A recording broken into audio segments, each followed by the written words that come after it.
1, 2, 1, 2, 3.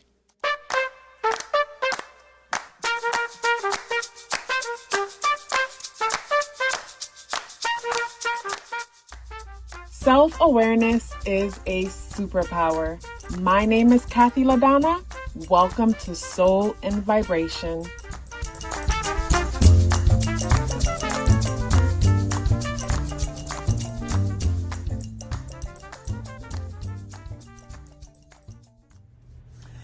The number 2 energy is irresistible because of its magnetic energy. So the number 2 energy is like rules feminine energy. The number 2 energy, basically, like if you think about, like, this is an example I'm going to give. Hopefully people who are watching is age appropriate. If you think about the number 1 energy, the number 1 energy is extroverted. You could think about, like, you know, a man's private part.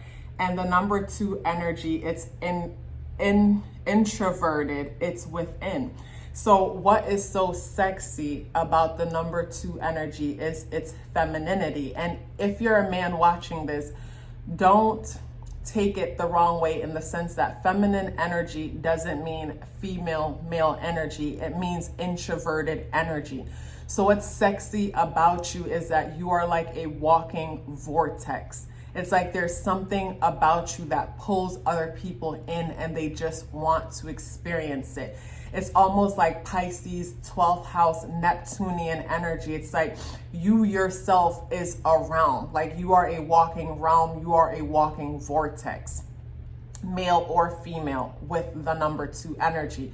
So that is what's so extraordinary, sexy about you, is your magnetic ability, your ability to pull people in, your ability to make people curious and just want to know more about you and just want to be in your world, because it's such a nurturing and comforting place to be.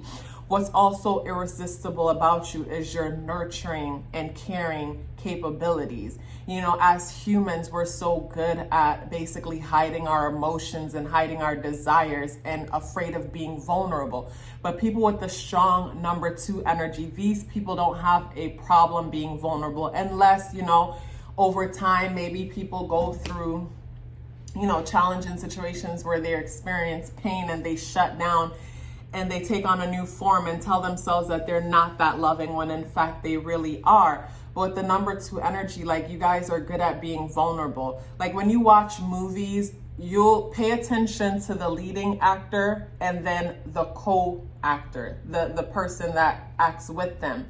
It's like the lead is not what it is without the co-actor. The co-actor, the supporting actor, is the number 2 energy. Like, for example, it's like without the supporting actor, it's like the number 1 actor, the leading actor, it's like their traits wouldn't be amplified the way that it is. So to me, the number 2 energy is like an amplifying energy. It's like a generating energy. That's why it's like, you know, the number 2 rules over, you know, woman femininity. And to me, with that energy, it's like you're able to give birth. Like the number 2 energy is the energy that takes an idea and gives birth to it and turns it into something tangible, something creative. So what's irresistible about you is your ability to take something that's really not even something and then nurture it and give birth to it towards something tangible that the rest of us can have an actual experience about. So yeah, I love the vulnerability of the number 2. The number 2 energy too, like those who are truly comfortable with themselves, it's like they have the ability to be this damsel in distress, whether you're a male or female. And what I mean by that is, like, they don't have a problem, like, basically showing weaknesses.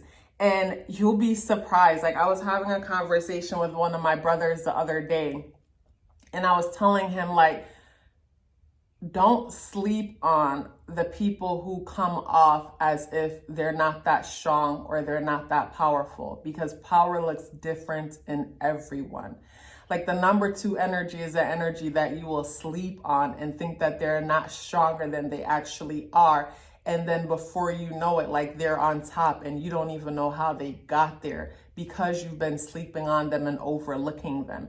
And that's what's so irresistible about the number 2 energy, your ability to just get your way and move so flawlessly in a crowd and make things happen in life, period. It's like when you think about a mother that basically is raising a bunch of children, and she doesn't really have a lot of resources, but she's able to use what she has and make the most of it. An example that I'm going to give is Kris Jenner. How she's able to basically turn negative situations into positive situations. I know some people, it's a hit and miss with that situation.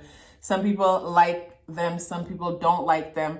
But for me, I feel like everyone and everything is a learning opportunity. And I admire the fact that, like, say if you have children growing up in a certain time, instead of allowing other people to make money off of like their bad decisions, like money is going to be made off of their bad decisions, but she's able to spin it in a way that is going to benefit them. And that's the power of that number 2 energy that a lot of the times people sleep on. And like I said, it's not until they're at the top, you're like, whoa, how did they get there? And then you backtrack and start to study and observe them, you know, and see that, damn, you've been sleeping on them all along. So yeah, those are some of the things that I find irresistible about the number 2 energy. Love yourself as if your life depended on it, because it does. Take care of yourself, and I look forward to seeing you in the next video.